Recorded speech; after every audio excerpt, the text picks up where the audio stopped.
Hello বন্ধুরা, সোনারির ছোট্ট একটা রান্নাঘর। আশা করছি তোমাদের খুব ভালো লাগবে। আজকে বানাবো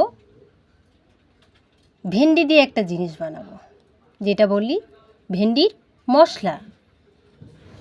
এখানে আমি কিছুটা সোয়াবিন নিয়ে নিয়েছি, কাঁচা লঙ্কা নিয়ে নিয়েছি, রসুন নিয়ে নিয়েছি, নুন, হলুদ, একটু সামান্য লঙ্কার গুঁড়ি দিয়ে আমি এটাকে বেটে নেব।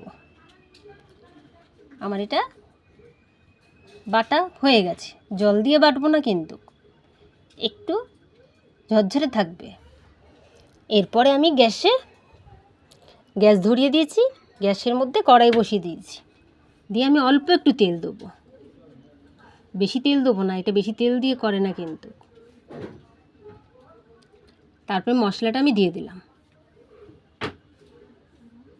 মশলাটা দিয়ে একটু নেড়ে চেড়ে নেব।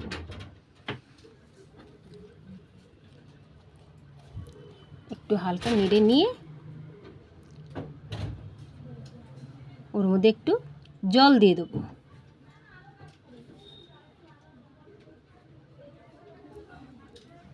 জল দিয়ে একটু নেড়ে চেড়ে আমি এটা উঠিয়ে নেব। এরপরে আমি ভেন্ডিটা নিয়েছি। ভেন্ডিটা দেখুন আমি কীরকম করে কেটেছি। মাঝখান থেকে একটা কেটে নিয়েছি, চিড়ে নিয়েছি।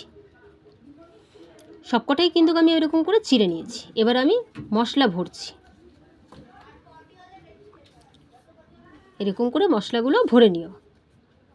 হ্যাঁ, এরকম করে সব আমি ভরে নিচ্ছি। সব আমি ভরে নিয়ে আমি দেখাচ্ছি। হ্যাঁ, এরপরে আমি একটা টমেটো নিয়ে নিয়েছি, কাঁচা লঙ্কা আর একটু রসুন দিয়ে আমি এটা বেটে নেব।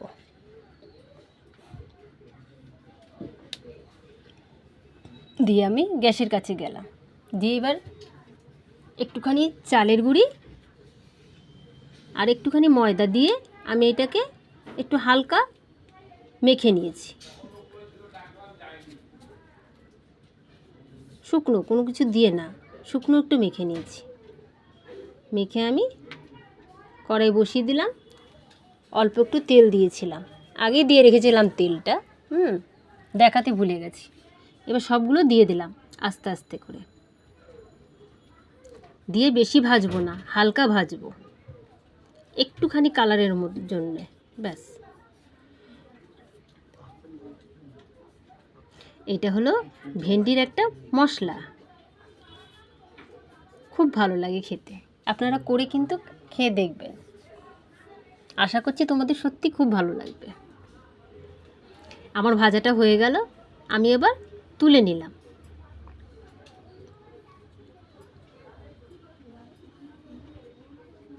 আবার এরকম করে বেসনের মধ্যে চুবিয়েও ভাজা যায়।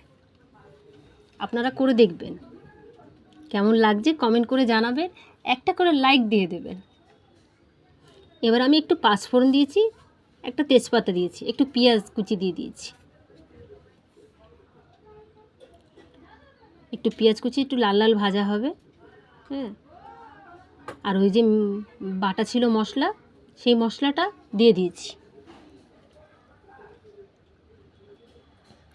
মশলাটা দিয়ে একটু কষিয়ে নিলাম। একটু ভাজা হয়ে গেলে পেঁয়াজটা, মশলাটা একটু ভাজা হয়ে গেলে এর মধ্যে আমি কিছু গুঁড়ো মশলা দিয়ে দেবো।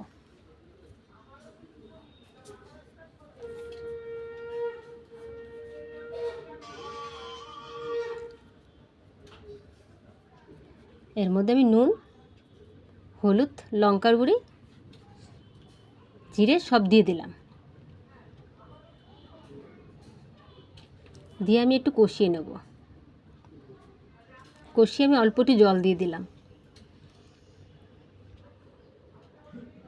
জল দিয়ে ভেন্ডিগুলো দিয়ে দিলাম। ভেন্ডি দেওয়ার পরে একটু নাড়াচাড়া করে আমি ঢাকা দিয়ে দিচ্ছি। খুলে দেখছি, বাও, খুব সুন্দর কালার। একটু ধনেপাতা কুচি দিয়ে দিলাম, দিয়ে একটু নেড়ে নিলাম। নেড়ে আমি প্লেটে বের করে নেব। ব্যাস আমার হয়ে গেল ভেন্ডি মশলা। আপনারা করে খাবেন কিন্তু, আর আমাকে কমেন্ট করে জানাবেন কিন্তু।